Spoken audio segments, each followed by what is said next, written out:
রাধে রাধে সবাইকে। তো আমাদের বাঙালিদের কিন্তু পৌষ সংক্রান্তিতে পিঠে খাওয়াটা কিন্তু একদম পুরো ম্যান্ডেটরি জিনিস, তাই না? আমরা সবাই কিছু না কিছু পিঠে খেয়ে থাকি। তো পিঠে খেতে আমাদের সবারই ভালো লাগে, কিন্তু আনফর্চুনেটলি আমার বাড়িতেই পিঠেটা হয়নি। এবারে পৌষ সংক্রান্তিতে হয়েছে বলতে মালপোয়া হয়েছিল। তো অ্যাকচুয়ালি মা তো এক হাতে সব কিছু করতে পারে না, যেহেতু আমার অফিস থেকে মাকে অতটা হেল্পও করতে পারিনি, এই জন্যই তেমনভাবে কিছু হয়ে ওঠেনি। কিন্তু আমি কিছুদিনের জন্য অফিস থেকে ছুটি নিয়েছি কিছু আমার পার্সোনাল কাজের জন্য। তো আমি বললাম যে ঠিক আছে, তাহলে এই সময়টা একটু পিঠেটা বানানো যাক। তো মাকে আমি বলেছিলাম, মা তাহলে একটু দুধ পুলি করো আর একটু পাটিসাপটা হবে।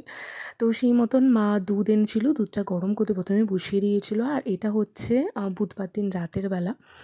আমি মানে শীতকালে আমাকে যতই কাজ বলা হোক, অফিস থেকে এসে আমি সব করতে পারি। এগুলো অফিস থেকে এসেই কিন্তু করে, কিন্তু গরমকালে আমার দ্বারা কোনো কাজই হয় না। কিন্তু শীতকালে আমার শীতকালটা ভীষণ প্রিয়। আর এই জন্য মা দুধটা বসাতে দিয়ে দিয়েছিল। আর হচ্ছে একটুখানি ময়দা চালের গুঁড়ো দিয়ে ভালো করে গরম জল দিয়ে ডোটা মেখে রেখেছিল। তো মানে এই যে ডোটা যত মানে ময়ম দিয়ে মাখা যায় তত নরম হয়। তো দেখতে পেলে কতটা নরম। মা কিছুটা ডো তৈরি করে রেখেছিল, আরও কিছুটা ছিল আরও ডো হবে। আর এগুলো দেখ, এগুলো হচ্ছে চুষি, মানে ওই যে পুলি পিঠে হয়, পুলির সঙ্গে চুষিটাকে কিন্তু আমাদের বাড়িতে চল আছে, মানে আমার পিসি ঠাম্মাদের দেখেছিলাম। তোমরা খাও কিনা তোমরা আমাকে জানিও। তো আমি মাকে বললাম যে, মা আমি চুষিটা কেটে দেবো। তাই আমি চুষিটা কাটতে বসেছিলাম। আর এই যে মা ডোগুলো পুর দিয়ে ভরে তৈরি করে রেখে দিয়েছে, কালকে হবে পিঠে।